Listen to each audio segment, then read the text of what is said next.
नमो तस्सै भगवतो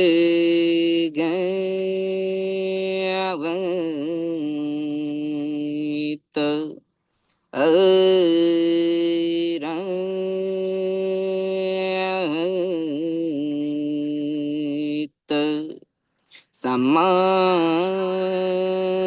संबुद्धिस्से नमो तस्सै भगवतो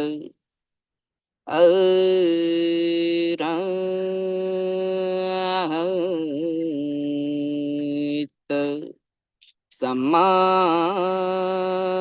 संबुद्धिस्से नमो तस्सै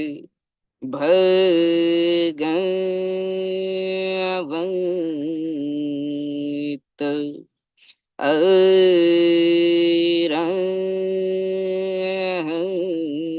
अरहतो सम्मा संबुद्धिस्से etch भूतांगतीताच etch बुद्धांगनागत पचूपनाच Buddha अहं वन्दामि सबद एच धम्मागतीतास एच धम्मागनागत पचूपनाच धम्मा अहं वन्दामि सबद एच संघागतीताच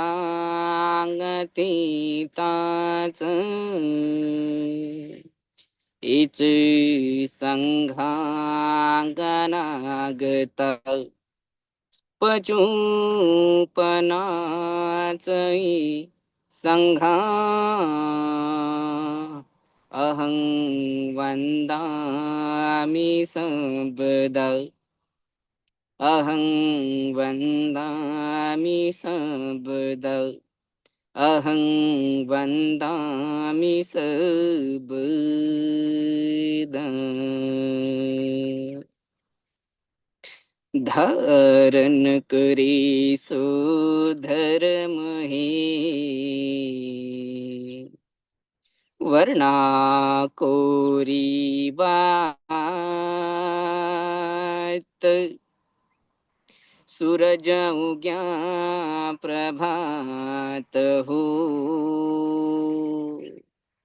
वर्णा काली रात साधु साधु साधु। महाकारुणिक तथागत भगवान सम्यक संबुद्ध भगवान ने स्वाख्यात किया हुआ सुस्पष्ट किया हुआ ऐसा सद्धर्म और ऐसे सद्धर्म पर आरूढ़ होने वाला चलने वाला और ये श्रावक संघ इन बुद्धों के बुद्ध गुणों को धर्म के धर्म गुणों को और संघ के संघ गुणों को इन महान तीन रत्नों को मेरा पंचांग प्रणाम।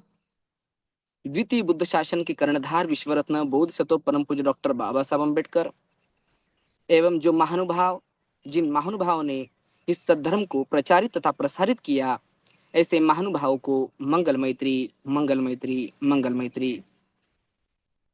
आज हम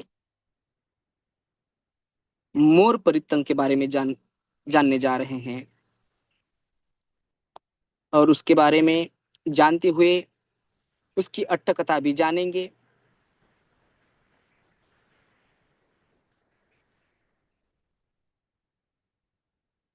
उसकी अट्टकथा भी जानेंगे तो बोधिसत्व भगवान सम्यक संबुद्ध जब बनते हैं तो अनेकों जन्म से होकर बनते हैं, अनेक जन्म लेते हैं, जिन जन्मों को बोधिसत्व का जीवन भी कहा जाता है। अनेक सद्गुण लेने के लिए, अनेक गुणों से संपन्न होने के लिए, पारामिताएं पूर्ण करने के लिए बोधिसत्व माने जो सम्यक संबुद्ध है, वे अपने आप को परिपूर्ण करने के लिए बोधिसत्व का जीवन लेते हैं। तो उस बोधिसत्व के जीवन में अनेक बोधिसत्व हुए, जो कि आज हम अट्ठ कथा के माध्यम से जानते हैं। तो आज जानेंगे बोधिसत्व का एक जीवन जो मोर योनि में हुआ। पहले तो उसके बारे में जानेंगे और जैसे जैसे प्रवचन संपन्न होता जाएगा वैसे उसके अंत में हम परित्र लेकर साधुकार करेंगे। क्या है मोर परित्र? तो बोधिसत्व का जीवन ही एक बार बोधिसत्व ने जन्म लिया। तो कहा लिया? अपनी पारमिताएं पूर्ण करने के लिए और इसके साथ साथ कुछ सद्गुण लेने के लिए। तो वैसे तो सबको ही पता है, बार बार समझाते हैं कि इस रक्षण सूत्र का तो पाठ करना ही है, लेकिन फल तो तभी मिलेगा जब सच में हम साधक हो पाएंगे, सच में हम ध्यान करेंगे। क्योंकि इसमें जो सत्य क्रिया भी की हुई है, जो की गई है, वो सत्य क्रिया भी उन पुरुषों को की गई है जो बोधि प्राप्त है, जो विमुक्त है, जो विमुक्ति है, उन्हीं के साथ सत्य क्रिया की गई है। और जितने भी इस देश में, इस भारत में जितनी भी परंपराएं चलती है, विशेष विशेष परंपराओं में कुछ विशेष विशेष बातें हैं। एक ऐसी बात है, इस भारत भूमि के लोग भले ही अब भूल गए, लेकिन क्रिया तो चालू ही है, कृति चालू ही है। सुबह सुबह उठना, नमस्कार करना, सूर्य को। अब देखते हैं नहीं करते, इसलिए उस इतना चाहे लाभ ही नहीं। बोलेंगे कि क्या यह भी है जो भगवान के बताया गया है, मोर परितन में बताया गया है, जो सुबह सुबह लोटा लेकर लोग जल चढ़ाते हैं सूर्य को। यह जो संस्कृति है, यह भी भगवान बुद्ध ने दी हुई है। इस देश में आधे से ज्यादा जो भी संस्कृति अभी है, लोग भूल गए, उसका अर्थ लोग भूल गए, लेकिन कृति चालू है। वे कृति भी किसी अर्थपूर्ण सभ्यता से भगवान ने ही दी है। और क्या खंड परितक माने ब्रह्म मंत्र भी, अभी सुत्त माने या मंत्र माने तो सभी एक ही हैं। हम उसे जीवन में कैसे ढाते हैं, यही सबसे महत्वपूर्ण है। भगवान ने अपने जीवन काल में सधर्म सिखाया। उस बोध वृक्ष के नीचे बैठकर जो कायानुपස්සना, वेदनानुपස්සना, चित्तानुपස්සना, धर्मानुपස්සना की, जिसके आधार पर निरोध समापति में जाकर उन्हें बुद्धत्व का लाभ हुआ। उन्होंने वही विद्या, वे आनापान हो, विपස්සना हो, 40 प्रकार के कमठान हो, 4 प्रकार की कसिन हो, वे भी हमें बांटे दिए। और जो जो लोग ध्यान करते हैं, वही तो लोग पारमिताएं पूर्ण करते हैं। जो साधना में आगे आगे बढ़ते हैं, उन्हें ही पुण्य का महत्व समझता है, पुण्य समझता है, पुण्य क्या है और पुण्य क्यों करना चाहिए। आज तो हम देखते हैं, घूमते हैं पूरे महाराष्ट्र में, पूरे भारत में घूमते हैं, देखते हैं कि लोग दान तो करते हैं, लेकिन दान क्यों करना चाहिए या भिक्षुओं को आमंत्रित क्यों करना चाहिए, यही लोगों को पता नहीं। लोगों को लगता है कोई सांप्रदायिक बाड़े में बंध गए तो हमारा सांप्रदायिक गुरु अमुक अमुक व्यक्ति है, तो उसे उसे आमंत्रित करे और उसे उसके हाथों से घर का प्रवेश करे, घर प्रवेश करे, माने घर की शांति, गृह शांति करे, या कोई जन्मदिन करे, या किसी की शादी लगाए, या कोई प्रोग्राम में सहभागी हो। लेकिन ऐसा नहीं है। जो लोग धम्म को जानते, सद्धर्म को जानते हैं, जो जीवन में लाने का काम करते हैं, जो शील समाधि प्रज्ञा और यू अठंगी को मग्ग को इस मार्ग पर चलते हैं, जानते हैं, वे लोग समझते हैं कि हमें पारमिताएं पूर्ण करनी है, हमारा पुण्य बढ़ाना है, और पुण्य बढ़ाने के लिए आदरणीय शील समाधि प्रज्ञा में परिपक्व होने वाले भिक्षुओं को नमन करते हुए, वंदन करते हुए उनको हमारे घर में बुलाए और पुण्य करने के लिए, निमित्त चाहे जन्मदिन का हो, निमित्त चाहे घर की शांति का हो, कोई भी हो, उस अवसर पर भिक्षुओं को बुलाकर पुण्य प्राप्त किया जाता है, न कि किसी धर्म गुरु के हाथ से कोई कार्यक्रम। हमें तो पुण्य प्राप्त करना है। जो शील समाधि प्रज्ञा का पालन करते हैं, ऐसे भिक्षुओं से पुण्य प्राप्त करना है। ध्यान में रहे, ऐसे ही लोग जब सत्य क्रिया करते हैं तो बड़ी प्रभावशाली होती है। सत्य क्रिया क्या? तो आज मोर परितन, मोर का जीवन एक बोधिसत्व का जीवन, जो बोधिसत्व कहा गया है, अट्टकथा में कहा गया है, अलंकारित भाषा है। तो अलंकारित भाषा में कुछ बढ़ चढ़ कर भी बोला जाता है, कुछ बातें बताई जाती है। मैं तो कहता हूँ, काल्पनिक बातों पर कभी भी विश्वास ना करे। इससे सत्य तो सामने कभी नहीं आएगा, हम उलझ जाएंगे। जैसे जैसे हम उलझ जाएंगे तो बड़ी तकलीफ उठानी होगी, धर्म मिलेगा नहीं। तो काल्पनिकता बाजू में रखे और सत्यता को स्वीकार करे। सुवर्ण हो सकता है, अतः अभी बोधिसत्व है तो सुवर्ण ही है। तो ऐसा मोर किसी रानी को बड़ा अच्छा लगा और उसने कहा कि कोई सुवर्ण मोर, कि उससे मुझे कुछ चाहिए, या वे मुझे चाहिए, वे मोर चाहिए।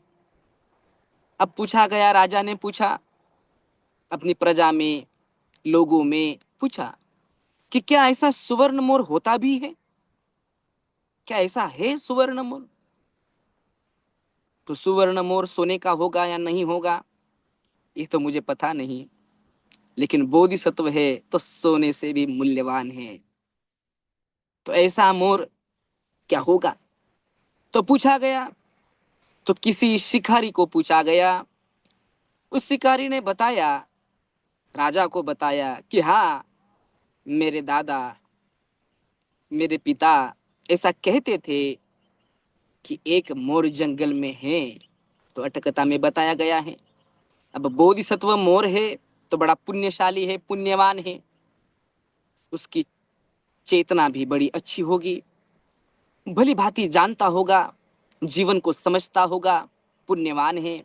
पारामिताएं पूर्ण करने के लिए बोधिसत्व आए हैं, मोर योनि में आए हैं। तो जानते हैं कि मैं इतना सुंदर, इतना अच्छा मोर, कोई भी देखे, सुवर्ण मोर कोई भी देखे तो मोहित हो जाए, और मोहित हो जाए अपनी लालसा से कोई भी इंसान, कोई भी व्यक्ति न जाने मुझे मार दे, न जाने मेरा कत्ल कर दे अपने। तो ऐसा उसे लगता है, तो वो सादे सुधे जंगल में नहीं रहता, हिमालय के जंगल में जाकर रहता है। तो हिमालय के जंगल में जाकर रहने लगता है। तो बताते हैं कि हिमालय के जंगल में मेरे दादा मेरे पिता कहते थे कि ऐसा सुवर्ण हिमालय के तो में रहता है। तो कि तेरी परिवार की सबकी मैं व्यवस्था करूंगा, धन संपत्ति से परिपूर्ण। केवल रानी ने महाराज को जो चाहिए, जो मुंह उसे ला कर दे, तो वो शिकारी उसे बहुत ढूंढता है, बहुत ढूंढता है, इतना ढूंढता है, कभी कभी तो दिख भी जाता है, मारने का प्रयास भी करता है। लेकिन उसे जब पता चलता है कि यह मोर किसी रक्षण सूत्र का पाठ करता है, किसी रक्षण सूत्र का पाठ करता है, कब करता है रक्षण सूत्र का पाठ?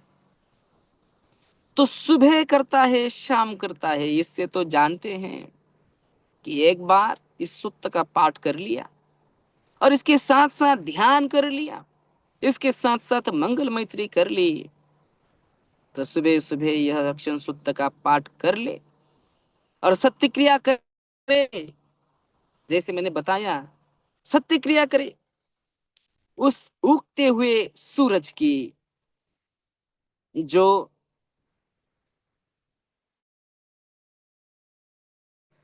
सभी को प्रकाश है, ऐसा सूर्य उसके साथ प्रकाशन होता है। वैसे ही उस सूर्य को सत्य क्रिया में लेते हुए मैं नमस्कार करता हूं और मैं उनको भी नमस्कार करता हूं जो बुद्धि प्राप्त है, जो बुद्धत्व प्राप्त है, जो विमुक्त है।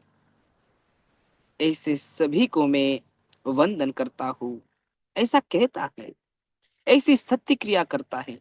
और इतना ही नहीं, जो सूर्य अभी ढल रहा है, जो सूर्य, जो प्रकाशमान सूर्य है, जो अभी ढल रहा है, मैं उसको भी वंदन करता हूँ, उसको भी सत्य क्रिया कर, उसके साथ भी सत्य क्रिया करता हूँ। और रोज माने 12 तास 12 घंटे, तो 12 घंटे, रोज 12 घंटों में जिनको जिनको ऐसा लगता है कि मेरा रक्षण हो, मेरा भला हो, मेरा अच्छा हो, सुबह भी हो और शाम भी हो, तो रोज इस मोर परितंग का पाठ करना चाहिए, मोर सूक्त को पढ़ना चाहिए, रोज पढ़ना चाहिए। तो ऐसा वो स्वर्ण मोर रोज रोज वो यही कहता है। तो जानता है कि ये कब कहता है, रक्षण सूत्र का पाठ कब करता है? तो देखता है कि रोज करता है। एक बार सुबह इस रक्षण सूत्र का पाठ कर लिया तो 12 घंटे, 12 घंटे कोई प्रॉब्लम ही, कोई रोध ही नहीं है, कुछ होगा ही नहीं, रक्षण होगा ही होगा।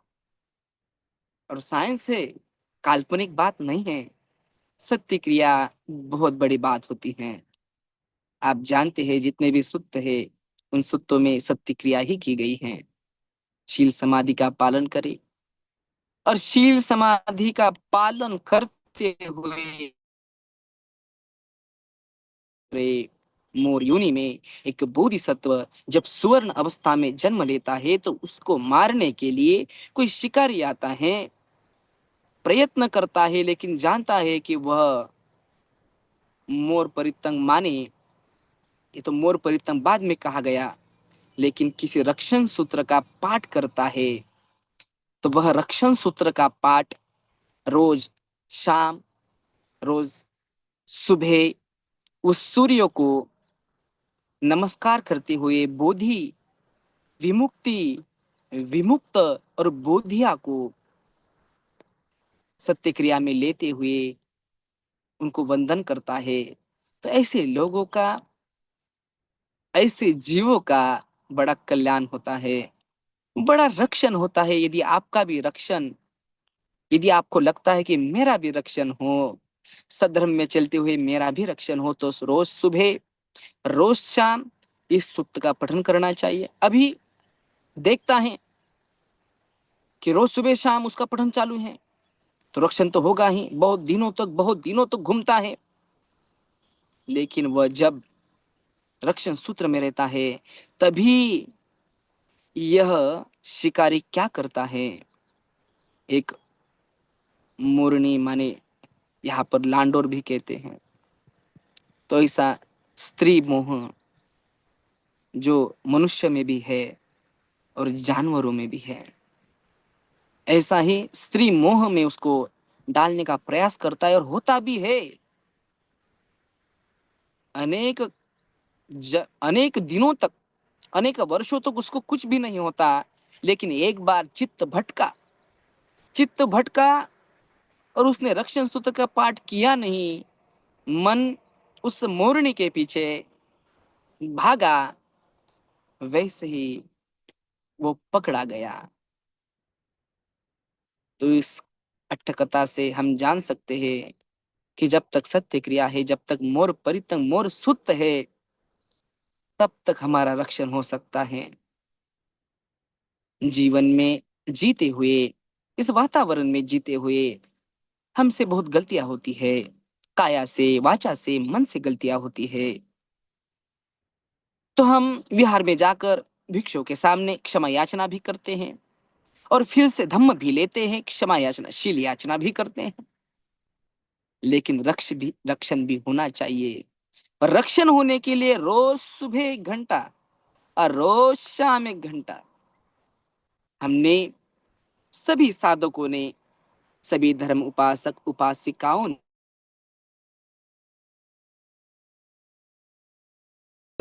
रोज सुबह शाम करना ही चाहिए। इससे ही हमारा रक्षण हो सकता है। हम मोर परितंग का भी पाठ करेंगे, स्मरण करेंगे, बोधिसत्व को स्मरण करेंगे, और उसके साथ साथ उस मोर बोधिसत्व को, केवल मोर नहीं, मोर बोधिसत्व और ऐसा वैसा मंत्र नहीं, ब्रह्म मंत्र का पाठ करेंगे। सभी साधक हाथ जोड़ ले। आज हम संदेश जी के इस परियत्ति धम्मा के आधार पर तपोवन महाप्रज्ञागिरी टेम्बुर्णा खामगांव जिला बुल्ढाना महाराष्ट्र, यहाँ से, इस भूमि से मोर परितंग का पाठ करेंगे। सभी के रक्षण के लिए सभी जो साधक आज सुन रहे हैं, जो इस परियत्ति धम्मा में जुड़ चुके हैं, उन सभी साधकों के लिए, इस पृथ्वी के सभी जीवों के लिए, थल के, जल के, आकाश के सभी जीवों के लिए रक्षण सूत्र का पाठ करेंगे। रक्षण सूत्र क्या? यह ब्रह्म मंत्र। यह ब्रह्म मंत्र क्या? तो बोधिसत्व का मोर जीवन, मोर योनि में जीवन, एक बोधिसत्व की जिस योनि में जिस रक्षण सूत्र से रक्षा होती है, तो हमारी तो होगी ही। हम बड़े पुण्यशाली है, बड़े भाग्यशाली है कि हम भगवान के द्वितीय बुद्ध शासन में जन्मे हैं। भगवान के कालखंड में तो भगवान धर्म प्रचारित तथा प्रसारित करते ही है, लेकिन जब भगवान जा चुके हैं, तो हमारे कंधों पर जिम्मेदारी है भगवान के शासन की, भगवान के सद्धर्म की हम पर जिम्मेदारी है। मुझे ऐसा लगता है द्वितीय बुद्ध शासन के लोग बड़े पुण्यवान हैं, क्योंकि आगे धम्म को पहुंचाने के लिए भगवान न होते हुए भी, भगवान की धातु ये तो है ही, भगवान भले ही शरीर रूपी नहीं है, लेकिन उनके अंश रूपी है, कि ऐसे समय में भी हम सद्धर्म को यहाँ से आने के लिए काम रहे हैं। बड़े भाग्यशाली है। बड़े धर्म में प्रचार तथा प्रसारित हो, धर्म में प्रज्ञा का करे, अपना बाबा साहब के दृष्टिकोण से धम्म को जाने, धम्म को देखे। बाबा साहब एक बोधिसत्व जीवन में थे, तो उन्होंने जो धम्म हमारे सभी साधकों तो पहुंचाया, तो बड़ा शुद्ध करके पहुंचाया। उसे अशुद्ध करने का प्रयास कदापि ना करे, केवल सद्धर्म को प्रचारित तथा प्रसारित करे। हम अभी मोर परितंग का पाठ करेंगे। सभी साधक हाथ जोड़कर बड़ी कृतज्ञता पूर्वक कि उस योनि का इतना महत्व हुआ, उस मोर योनि का इतना महत्व हुआ कि भगवान ने एक मोर योनि में जन्म लेकर, बोधिसत्व अवस्था में मोर योनि में जन्म लेकर अपनी पारमिताएं तो पूर्ण की ही, लेकिन हमारे लिए भी एक रक्षण सूत्र का हमें पाठ मिला। तो उस रक्षण सूत्र का पाठ करेंगे, मोर परितंग। नमो तस्से भगवत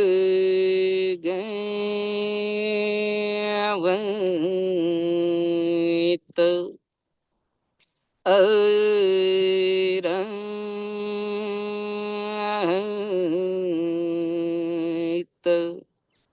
सम्मा संबुद्धिस्से। नमो तस्से भगवत अरहत सम्मा संबुद्धिस्से। नमो तस्से भगवत अरहत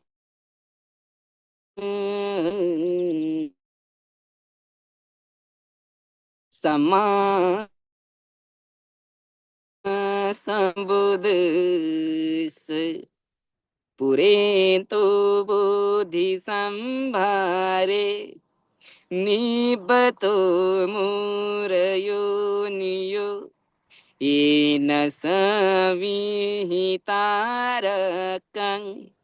महासतं वनिचरा चिरासंवयमन्तापि नेवद नेवसंकी सुगन्निन्तु ब्रह्ममन्तं अखातं परितं तं भनामहे।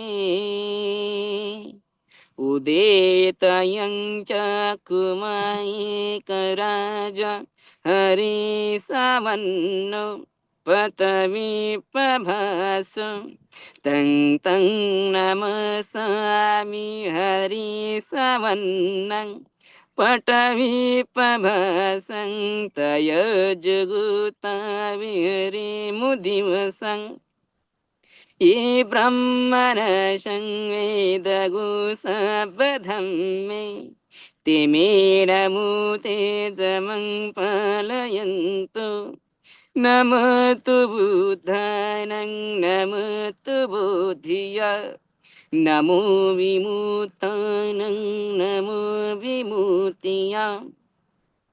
इमं सुपरितं कृत्वा मुरुचरति सेना अपेतयं चकुमायिकराजा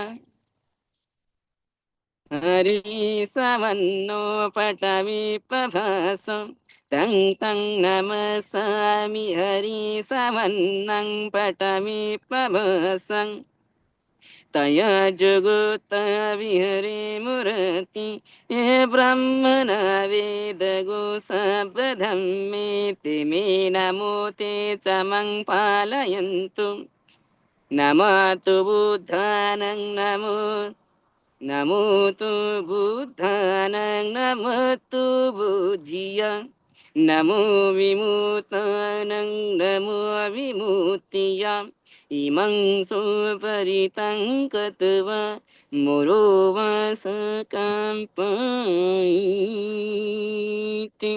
स्वेभिः चाकवालेषु यका देवा च ब्रह्मणो यं अम्मी कतं पुयं सबा संपत्ति साधकं सभेतं अनुमोदित्वा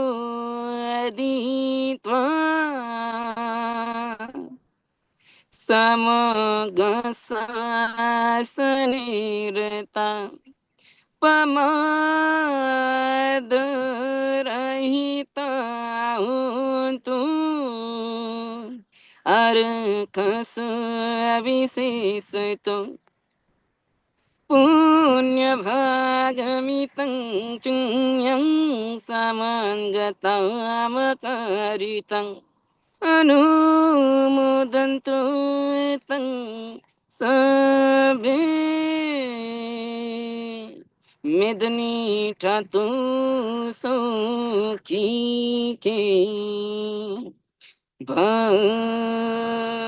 भवतु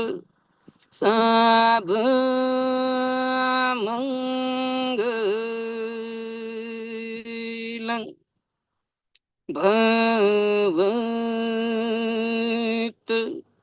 सबमङ्गलं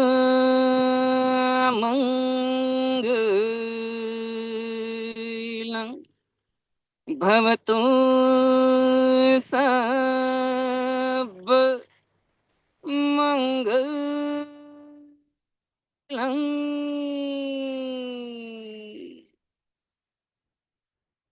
सा साधु सुखी दुख निरोगा सबका कल्याण हो सबका मंगल हो सबकी शांति मुक्ति हो सा